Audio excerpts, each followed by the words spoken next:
ఏం లేదు. అలాగే వేటూరి మహానుభావుడు ఏనాడైతే అరవింద్ గారి గురించి ఒక్క లైన్ చెప్పాడు, అది జీవితాంతం మర్చిపోలేను. నిజంగా లక్షలు ఇవ్వచ్చు ఆ పదానికి. ఏమిటంటే, అల్లు అరవింద్ని సంధి చేసి అల్లరి విందు అన్నారు.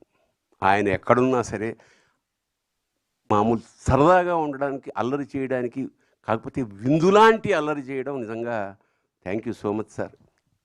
అరవింద్ గారిని చాలా తక్కువ సార్లు కలుస్తాను, కానీ ప్రతిసారి ఓ మొమెంటరీ, ఓ జ్ఞాపకంగా మీకు మాత్రం ఖచ్చితంగా మా ఇద్దరి మధ్య అలా మిగిలిపోతుంది.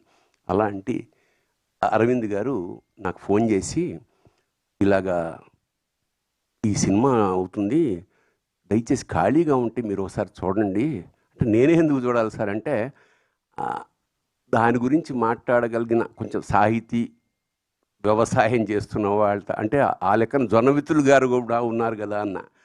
నేను ఆయన కూడా పిలిచానండి అన్నాడు తమాషాగా. సరే, నిన్న కుటుంబ సమేతంగా మేము థియేటర్కి అల్లు అరవింద్ గారి ఏ అక్కడికే వెళ్ళి చూసాం sir. So it was not theatre sir, it was a temple.